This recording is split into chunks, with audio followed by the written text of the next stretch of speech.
सर्वांना नमस्कार. मी डॉक्टर प्रमोद लोहार, Shri medical clinic, गाथा मंदिरासमोर, देहू, पुणे. आज आपण फार महत्त्वाच्या विषयावर बोलणार आहोत.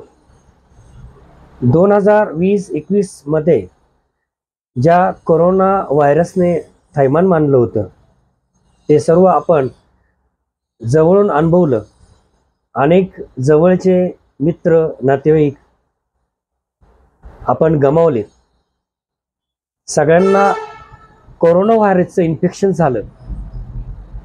ते का झालं, आपण काय दुर्लक्ष केलं, काय काळजी घेतली नाही, याविषयी आपण आज सविस्तर बोलणार आहोत. आत्ता 2025 चालू आहे. चीनमध्ये आता कोरोना व्हायरसचा नवा व्हेरिएंट आपल्या भारतामध्ये आला आहे. महाराष्ट्रामध्ये 200 पेशंट आत्तापर्यंत सापडले. हा कोरोना व्हायरस, मी याच्याबद्दल तुम्हाला तो व्हेरिएंट कसा आहे, त्याची स्ट्रेंथ कशी आहे, हे मी काय बोलणार नाही. पण आज आपण चर्चा करणार आहोत की यापासून आपण कसं वाचायचं, इन्फेक्शन होऊ नये म्हणून आपण काय काळजी घ्यायची.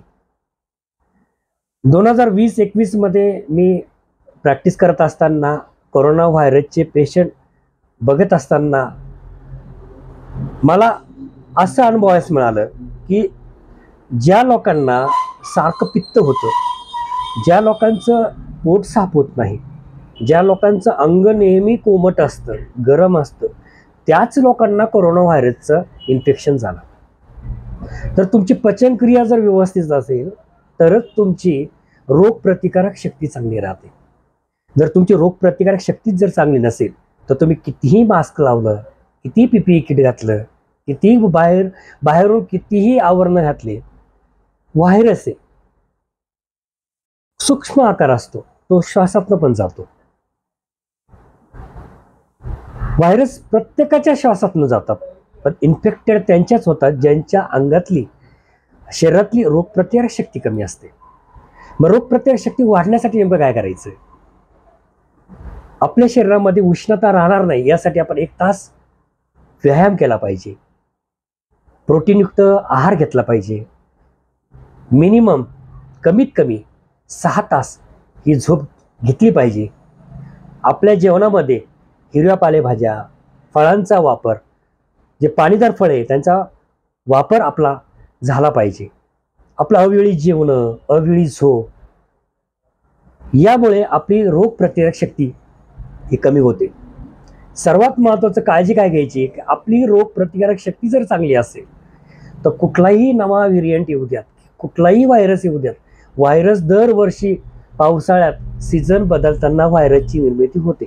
दरवर्षी व्हायरल इन्फेक्शन असतं. पण ह्या दरवर्षी व्हायरसला जर वाचवायचं असेल, यातून आपल्याला जर इन्फेक्शन होऊ नये असं वाटत असेल तर आपलं शरीर नेहमी थंड, ते रोग प्रतिकारक शक्ती आपली चांगली राहिली पाहिजे, याची काळजी घ्यायची. एवढं करून सुद्धा आपल्याला जर उष्णता जाणवत असेल, पित्त होणं म्हणजे काय, आपली पचन संस्था बिघडणं. पित्त त्यांनाच होतं ज्यांची पचनक्रिया चांगली नाहीये, पोट त्यांचंच साफ होत नाही, ज्यांच्या पोटामध्ये इन्फेक्शन असतं. मित्रांनो, मागे पण व्हिडिओमध्ये मी सांगितलं, ज्यांना बॅक्टेरियल इन्फेक्शन असतं त्यांनाच व्हायरल इन्फेक्शन होतं. ज्यांचं पोट नेहमीच साफ होतं त्यांना कुठल्याही प्रकारचं इन्फेक्शन होत नाही. हवामान बदलणं हे आपल्या हातात नाहीये, पण शरीर बदलणं हे नक्कीच आपल्या हातात आहे.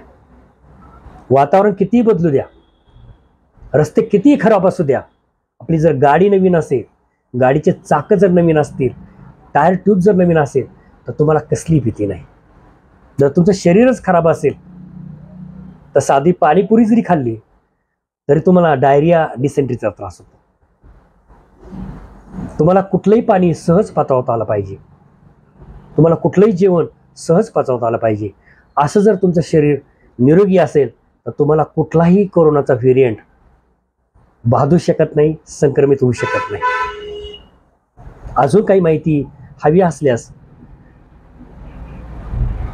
माझा नंबर आहे 9822 456 982, यावर नक्की संपर्क साधा. मनपूर्वक धन्यवाद.